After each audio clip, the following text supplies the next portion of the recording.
Hello दोस्तों, आज के इस वीडियो में हम पढ़ेंगे शंट के बारे में। शंट क्या है? तो ये क्लास 12th के लिए एग्ज़ाम की दृष्टि से 2 मार्क्स में पूछता है कि शंट क्या है, इसे परिभाषित करें या शंट के उपयोगों को लिखें। तो शंट क्या है, इस लेक्चर में हम ये समझेंगे कि शंट क्या है और इसका उपयोग कहाँ-कहाँ होता है। तो शंट बेसिकली यह एक चालक तार ही होता है जिसका कम प्रतिरोध होता है। इसका उपयोग किसी धारामापी के से प्रवाहित होने वाले करंट को नियंत्रित करने के लिए किया जाता है। इसे धारामापी के पैरेलल में जोड़ा जाता है।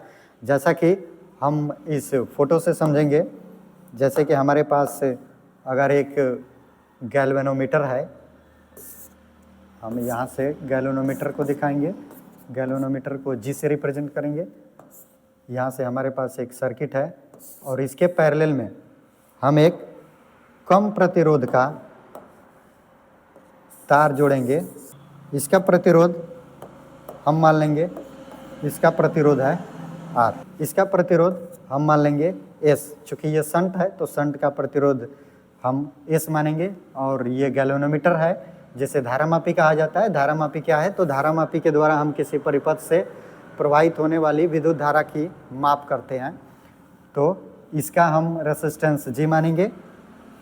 अब यहाँ पर आपको देखने को मिल रहा है कि ये जो हमारा धारामापी है, इसे सुरक्षित बनाए रखने के लिए, क्योंकि जब किसी परिपथ में धारा का मान अधिक हो जाए, उस स्थिति में गैल्वेनोमीटर को सुरक्षित रखने के लिए, अर्थात वो जले नहीं, इससे बचाने के लिए इसके समांतर क्रम में हम एक कम प्रतिरोध का तार, चालक तार का प्रयोग करते हैं।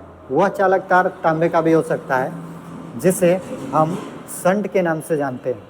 इस शंट का उपयोग हम इसलिए करते हैं क्योंकि शंट इस के समांतर क्रम में जुड़ा होता है। तो जब इससे हम धारा का प्रवाह करते हैं, जैसे यहाँ से हम देखेंगे कि अगर हम माने कि यहाँ से करंट अगर आई जा रहा है, तो जैसे ही इस पॉइंट पे जाएगा, इस पॉइंट को नाम देते हैं A, ये पॉइंट हमारा हो गया B। जैसे ही यहाँ से करंट आई इस A पॉइंट पे जाएगा तो ये 2 भागों में बटेगा। ये इस करंट को हम मान लेते हैं गैल्वेनोमीटर करंट IG, और इसको हम मान लेते हैं IS, सूचित करने के लिए। अब यहाँ से देखेंगे ये करंट I जैसे ही A पॉइंट पे आएगा तो ये 2 भागों में बटेगा। 2 भागों में बटेगा तो कुछ धारा का मान इस शंट के सहारे जाएगा और कुछ धारा का मान हमारा धारामापी के सहारे जाएगा। इससे होते हुए यह करंट यहाँ से होकर के पुनः B पॉइंट पर आकर के मिलेगा और पुनः मिलने के बाद इससे I के रूप में जाएगा। तो आप यहाँ से इस चित्र की सहायता से देख सकते हैं कि शंट का प्रयोग करने से क्या हो रहा है। शंट के प्रयोग करने से जो करंट I का मान है, ये कुछ मात्रा में धारा का मान इससे हो करके जाता है, जिससे इस धारामापी से हो करके प्रवाहित होने वाली धारा की मात्रा कम हो जाती है, जिससे ये हमारा गैल्वेनोमीटर सुरक्षापूर्वक कार्य करता है। अगर इस हम शंट का प्रयोग नहीं करते हैं तो अधिक धारा होने से इस गैल्वेनोमीटर की कुंडली जल सकती है, या उसका जो डिफ्लेक्ट करने वाला जो नीडल होता है वो टकरा करके टूट सकता है। जिससे बचाने के लिए हम इस गैल्वेनोमीटर के समांतर क्रम में एक कम प्रतिरोध का तार जोड़ते हैं, जिसे शंट कहा जाता है। अब आइए हम ये कैलकुलेट करेंगे कि आखिर इस गैल्वेनोमीटर के समांतर क्रम में जब हम शंट का प्रयोग करते हैं तो आखिर इससे हो करके कितनी मात्रा में धारा का प्रवाह होता है। हम ये निकालेंगे कि शंट के प्रयोग करने से इस IG का मान इस I का कितना गुना कम हो जाता है। तो चित्र से हम ये देखेंगे, चित्र से हम यहाँ पर लिखेंगे, चित्र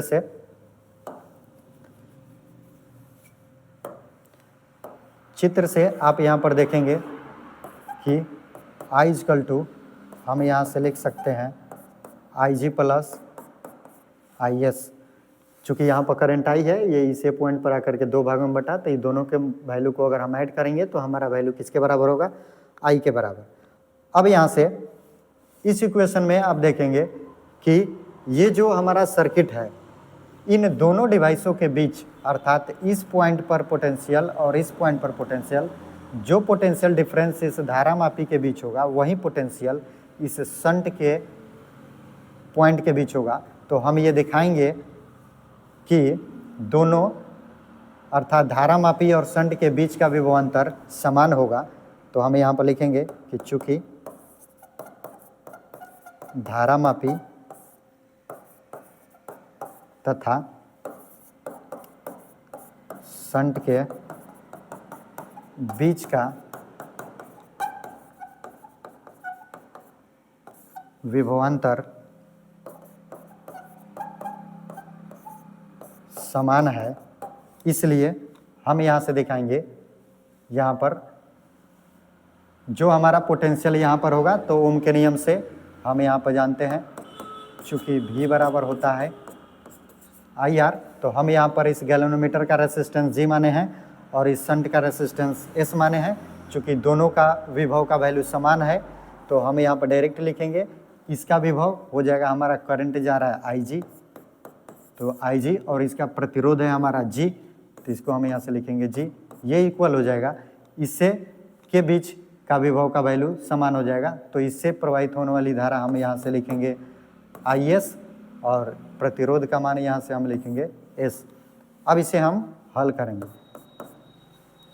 हम यहाँ से लिखेंगे IG बटा IS, अब यहाँ से इस G को हम इधर लिख देंगे S/G, यहाँ से हम IS को लेफ्ट साइड लाए हैं और G को इधर भेज दिए।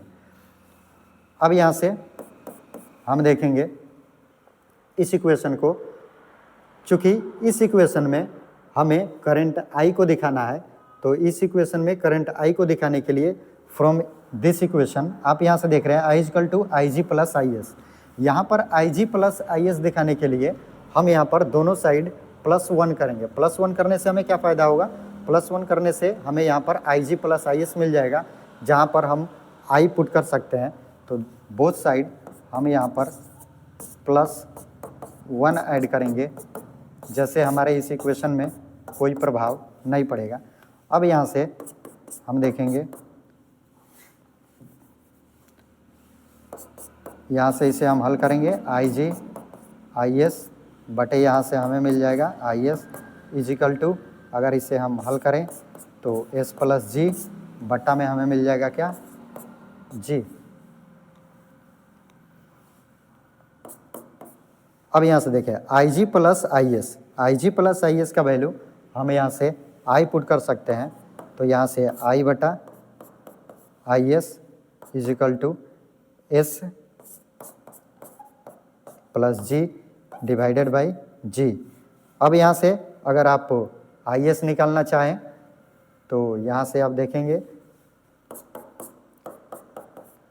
क्रॉस मल्टीप्लाई करा देंगे हम, S + G = I × G। अब यहाँ से IS हमें मिल जाएगा = I G बटा S + G।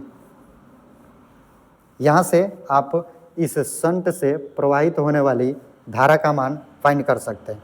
अगर आप इस धारामापी से होकर के प्रवाहित होने वाली धारा का मान फाइंड करना चाहते हैं, तो आप यहाँ से इसे रिवर्स करके भी वैल्यू फाइंड कर सकते हैं। चूँकि हमारा यहाँ पर +1 करने से हमारा इसके जगह पर वैल्यू पुट हो गया I, जिसके कारण हमें इस शंट से प्रवाहित होने वाली धारा का मान मिला।